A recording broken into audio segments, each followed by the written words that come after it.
Good morning everyone. 11th Commerce BA chapter number 3. आज का topic आता है हमारा core banking, E banking and mobile banking. चलिए चलते हैं. पहला आता है हमारा core banking. Core banking, core is the core banking means centralised online real time exchange. मतलब इंडिया के अंदर एक ही टाइम पर हम एक से ज़्यादा प्लेसेस पर ट्रांजेक्शन्स कर सकते हैं. That's why the name is centralised online real time exchange. Now in this system, all the branches of the same bank located in the different parts of the world are connected to one another. एक दूसरे के साथ connected होती हैं.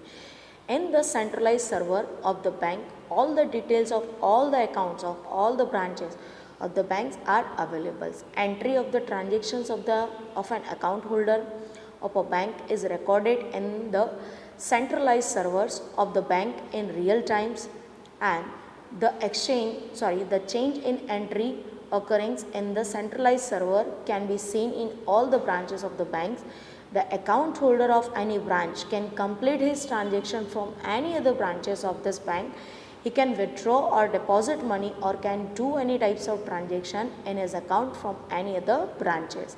Thus, the account holder becomes a customer of the bank, not of the particular branch.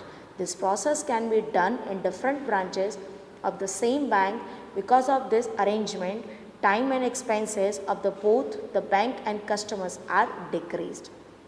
मतलब India या India के बाहर कहीं भी किसी भी ब्रांच के अंदर आपका अकाउंट हो, लेकिन यहाँ पे सारी के सारी ब्रांचें बैंक के साथ एक साथ कनेक्टेड होती हैं, तो किसी भी ब्रांच का कस्टमर हो उसकी डिटेल हर एक ब्रांच के पास रहती है. तो ये ज़रूरी नहीं है कि आपको अपनी ब्रांच के साथ ही ट्रांजेक्शन करना है. आप कहीं भी रह करके किसी भी ब्रांच के साथ आप जो ट्रांजेक्शन्स होता है वो आप कर सकते हो.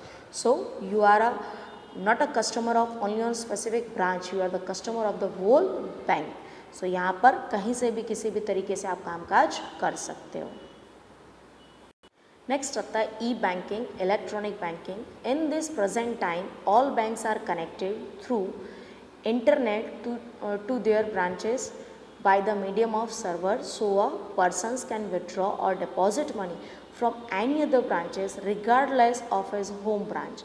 उसकी जो मेन ब्रांच होती है उसकी ज़रूरत के बिना वो दूसरी ब्रांच के ज़रिए भी पैसे निकाल सकता है. Bank has and have established their e-corner at a different places by the means of which the customer can either withdraw or deposit money from his accounts through his ATM card with the help of machines. He can also know the balance in his accounts by these systems. Because of these kinds of transactions, the bank also registers the account holder's mobile number on which the customer receives messages whenever there is any transaction in his account. Banking work becomes easy because of these systems.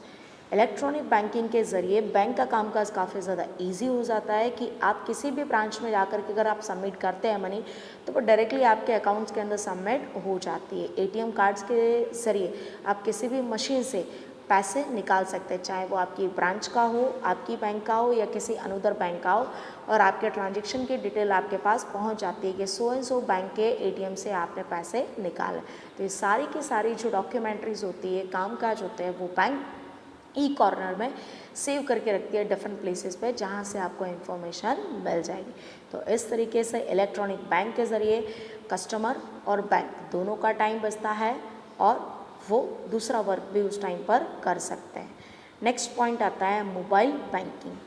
Mobile banking is such a system through which any financial transaction is made possible from any corners of the world through electronic equipments. Electronic equipments के ज़रिए आप world में किसी भी कोने में बैठ करके ट्रांजेक्शन्स कर सकते हैं. Like illustrations, mobile phone with internet connectivity, the person need not have to go to the bank physically in these systems and can manage transaction like knowing the balance of the accounts, paying the light bills, gas bills, taxes और making other payments. घर बैठे वो सारे के सारे कामकाज mobile के ज़रिए कर सकता है. Money can be transferred from one account to another. The customer has to make an applications to the bank in order to get this kinds of services, and the bank then provides login ID and password for mobile banking, it is necessary to follow security rules in their systems.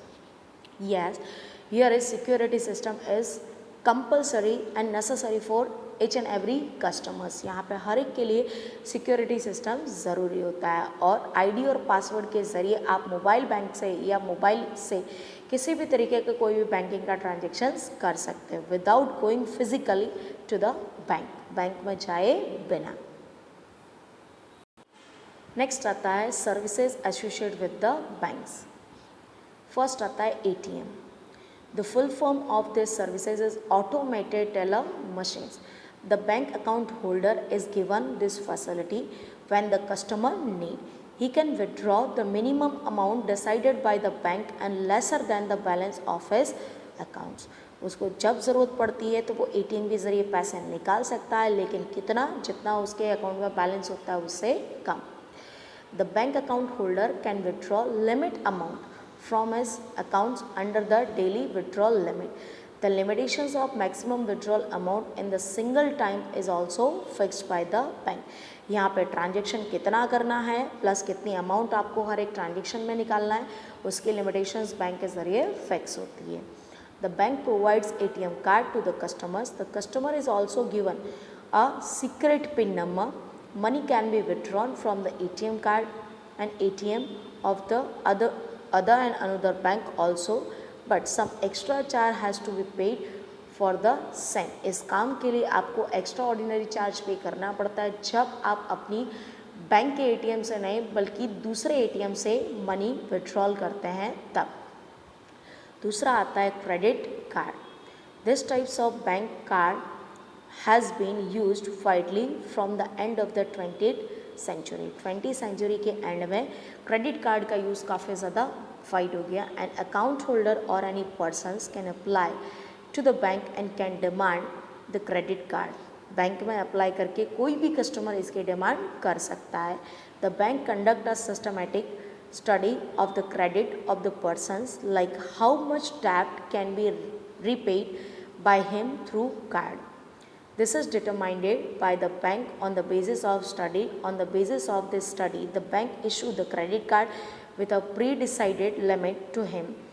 When he makes purchase, the amounts from his account will be debited and the amount will be credited on the seller's account. Balance settlement and statement is sent to the card holders at a fixed time which he has to settle or repay within the prescribed time limit. मतलब credit card के ज़रिए आप shopping कर सकते हैं, सारे कामकाज कर सकते हैं, लेकिन यहाँ पे दो लिमिटेशंस होती हैं। पहला, आप अपने अकाउंट्स की लिमिट से ज़्यादा पैसे निकाल सकते हैं, बट जितना पैसा आपने निकाला है कुछ टाइम पीरियड आपको दिया जाएगा। ड्यूरिंग द टाइम पीरियड आपको वो मनी अकाउंट्स के अंदर सबमिट करनी पड़ेगी। सो यहाँ पे आप एंजॉय कर सकते हैं, आपके पास जितनी मनी होती है पॉकेट में उससे ज़्यादा, बट टाइम लिमिटेशंस के अंदर आपको वो पूरा का पूरा पेमेंट करना पड़ेगा। तो यहाँ पे बैंक आपको फैसिलिटीज़ देती है एक्स्ट्रा ऑर्डिनरी खर्च करने का, but with the time limit. Next point आता है debit card. This card can be used at a place where there is an arrangement to do transactions through debit card. The card holder make payment of his shopping through this card. The card is given to the seller to swipe after the shopping. The billing amount is debited to the account of the card holder. The card holder can spend only from the available balance in his accounts. तो debit card और credit card में इतना ही difference है कि credit card में आप अपने account में जितनी अमाउंट है उससे ज़्यादा निकाल सकते हैं, जबकि डेबिट कार्ड से आप शॉपिंग कर सकते हैं, सारे काम काज कर सकते हैं, लेकिन आपके अकाउंट में जितना बैलेंस अवेलेबल है आप उतने ही अमाउंट यूज़ कर सकते हैं, उससे ज़्यादा 1 रुपीज़ का भी आप यूज़ कर सकते नहीं है। मतलब debit card is related to account limitations and credit card it have a no limitations. आपकी क्रेडिट के ऊपर से आपको क्रेडिट कार्ड प्रोवाइड किया जाता है। तो यहाँ पर जो बैंकिंग की अदर फैसिलिटीज़ थी, ATM card, debit card and credit card, वो कंप्लीट होती हैं। देन ऑल्सो यहाँ पे आपका चैप्टर भी कंप्लीट होता है, तो आपको अच्छे से यहाँ पे प्रिपेयर करना है और कोई भी क्वेरीज हो तो आप लास्ट में पूछ सकते हैं। Thank you so much.